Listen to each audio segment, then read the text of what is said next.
Hello, my dear student. Welcome to the subject name is business environment. Today we are going to discuss about the next topic of Unit 4, that is a political institution and constitution of India. Before starting the topic, I would like to tell you the syllabus of Unit 4. Unit 4 may we have six topic and we will cover one by one. Uh, Previous session we have already covered the political and social, cultural and environment introduction part. Today we are going to cover about the political institution and constitutional and state intervention and the government institution, and these are the topic 32 to 30s we will cover in the upcoming lecture. Now start with the today. Today we are going to discuss about the political institution and constitution of India. But before starting the topic, I just wanted to give you a recap about what is the political environment. In the earlier session, we have discussed about the political environment. Political environment basically are the part of the macro environment of business. तो business का जो macro बड़ा environment होता है उसका हिस्सा है political. Political, social, cultural, technical, ये सब पार्ट होते हैं. तो उसमें political environment is one of the example. तो एक पॉलिटिकल इन्वायरमेंट का एग्जांपल लेते हैं, then we move forward. Political environment basically क्या होता है, as you know that is basically all the factor related to the government affair, such as the type of government in power, attitude of the government towards a different group of society, policy change, implementation by the government, and the political environment has an immediate and great impact on the business transaction.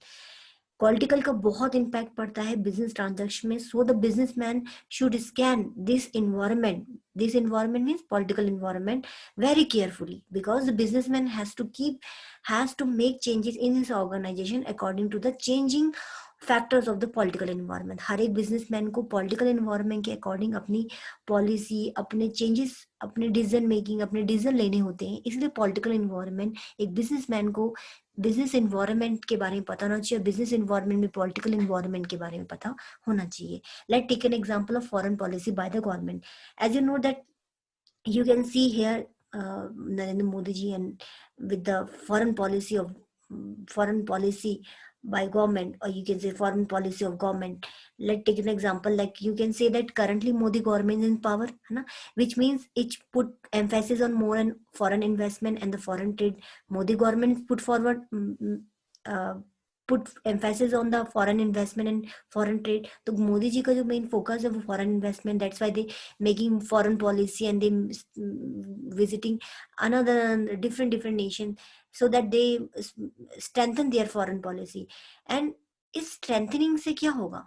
इस strengthening से basically the businessman, this foreign investment and foreign trade, which create a wide range of opportunity for the businessman doing foreign trade, and the political leader meet various other political leader of the world to make better relationship in term of financial and economical.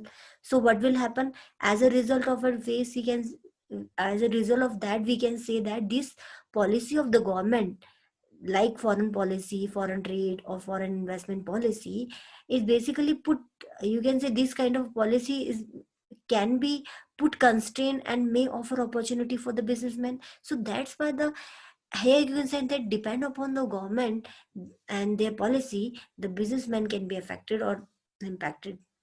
Now another example, like value and ideology of political party.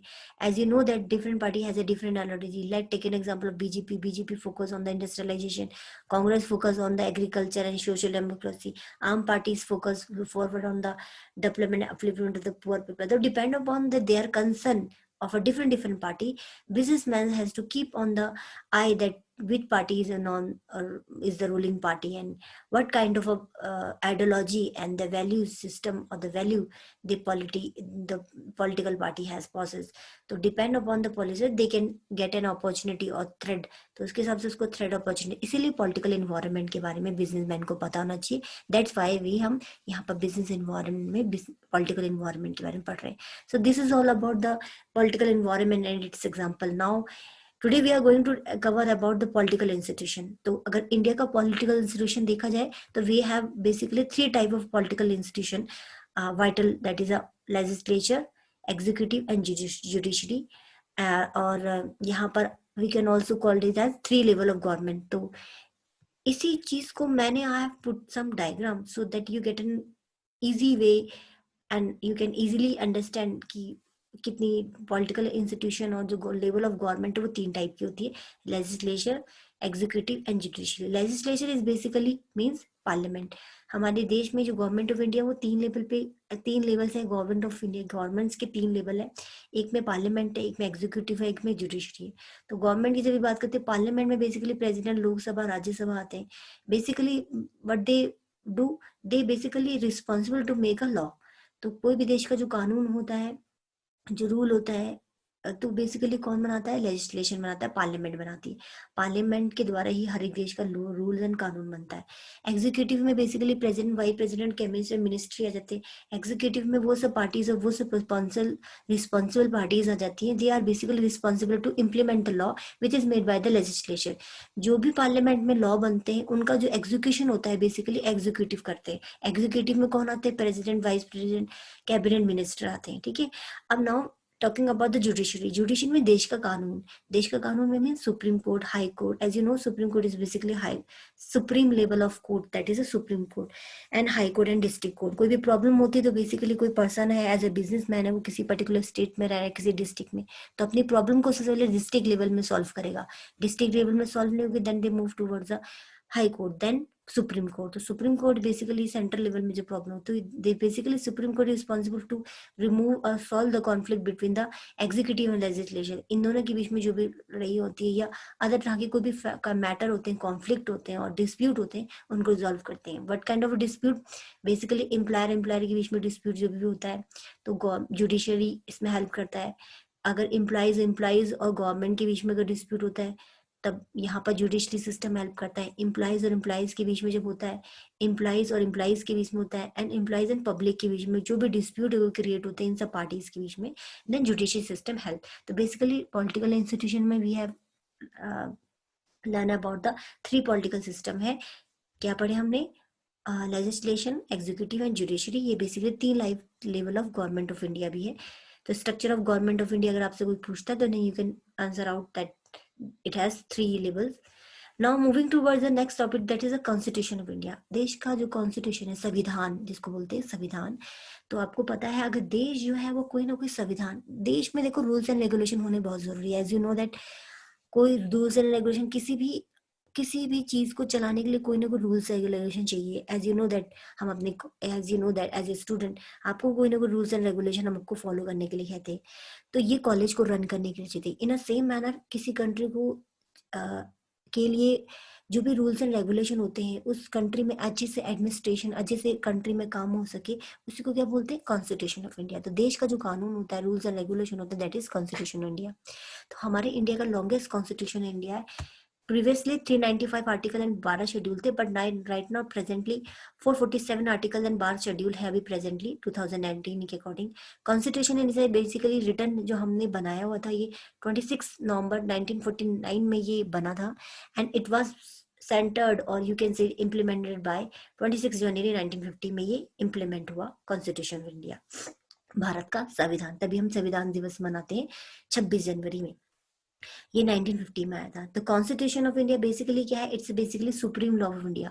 देश का जो कानून है, that is a constitution of India. Now moving towards another point, that is a constitution India का क्या role है किसी business में? एज यू नोट, कोई बिजनेस है वो किसी कंट्री में रह रहा है, उस कंट्री के रूल्स एंड रेगुलेशन को फॉलो करना है।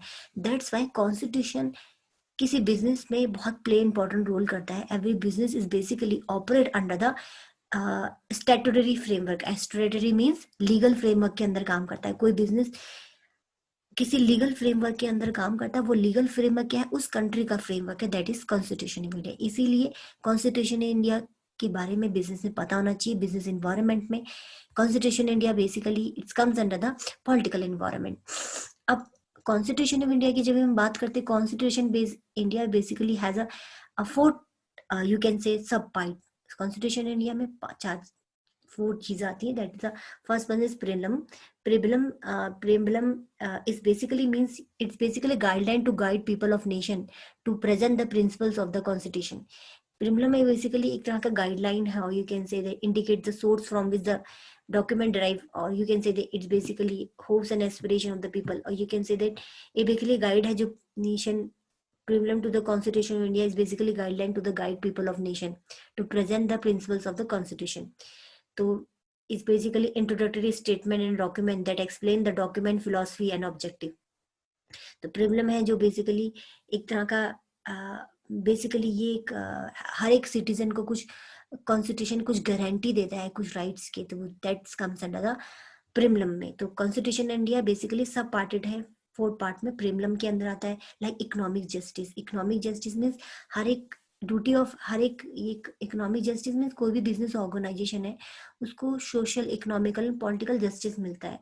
Justice have to provide social and economic justice to every citizen को देना बहुत जरूरी होता है. And liberty of thought and expression, according to this every organization should have the liberty of, तो हर एक ऑर्गेनाइजेशन के पास बिजनेस के पास ये राइट मिल जाता है under the preamble under the constitution of India, that कि उसके पास एक्सप्रेशन के राइट मिल जाते हैं. And they also get the right of status and opportunity. Now coming to the next part of the constitution of India में fundamental rights आते हैं. तो बिजनेसमैन को बिजनेस को भी कुछ फंडामेंटल राइट्स मिल जाते हैं under the fundamental rights. Fundamental right में right to equality, right to freedom, right against the exploitation, right to freedom of religion, culture and educational right, and right to constitutional remedy. And this is the prelim you can see here. Now moving toward the constitution of India के अंदर directive principles आते हैं. Directive principles basically क्या होते हैं? You can say that directive principles are basically directive principle is basically create a social and economic condition under which the citizen can lead a good life. और ये basically directive principle वो होते हैं जो basically social economical condition create करते हैं, और directive principle के अंदर ही गवर्नमेंट एक्ट क्रिएट करती है फॉर द बिजनेस. तो इसीलिए डायरेक्टिव प्रिंसिपल्स के अंदर the government policy towards the facilitate productive business environment. तो जो गवर्नमेंट जितने भी एक्ट होते हैं वो बेसिकली डायरेक्टिव प्रिंसिपल्स के अकॉर्डिंग ही बनाती है. Sorry. So what are the laws that the government has made for the business? That is a like minimum wages act है. तो ये सब डायरेक्टिव प्रिंसिपल्स के अंदर ही बनते हैं. मोनोपोलीज एक्ट होते हैं. तो इसको में जो भी एक्ट होते हैं जो गवर्नमेंट बनाती है basically comes under the directive principles of state policy. Now the constitution provision, when we talking about the constitution provision, there are the number of articles comes under constitution provision, and this article is basically related to the business, like article 301 that encourage the free flow of trade and commerce through out the India. तो ये constitution India ये बोलता है हर एक businessman को कि आप easily किसी भी स्टेट से एक दूसरे स्टेट में इजीली फ्लो ऑफ ट्रेड कर सकते हैं, कॉमर्स कर सकते हैं, इजीली एक्सपोर्ट इंपोर्ट कर सकते हैं थ्रू आउट द इंडिया. तो ये एक राइट देता है बेसिकली बिजनेस को. तो कोई बिजनेस जब किसी कंट्री में किसी जगह या किसी स्टेट में सर्वाइव करता है तो the business should have to be aware about the constitution provision, means what are the provision that they get being citizen as well as for the as a businessman. Another that is a article 302, that is it explain the power of parliament to impose the restriction on the trade and commerce and intercourse. तो यहाँ पर basically कुछ restriction है जो 302 में बताई हुई है कि कुछ इंस्ट्रक्शन है जो पर्टिकुलर गुड्स और ट्रेड को एक्सपोर्ट इम्पोर्ट करने से लगाई हुई है गवर्नमेंट ने.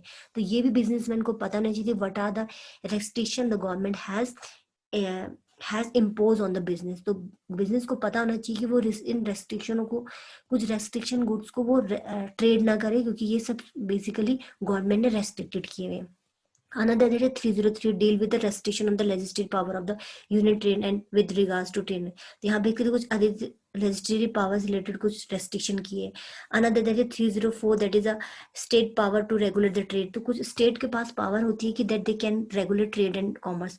तो ये सब है basically if you look over the articles 301 to 306 and 307 you can see here the ये basically वो सब article है जो businessman को follow करनी चाहिए. एंड बिजनेस किसी पर्टिकुलर स्टेट और कंट्री में सर्वाइव अगर कर रहा है तो they have to the business should have to follow the law of particular state, means constitution of India और constitution of that particular country. So this is all for today now. Thank you my dear student.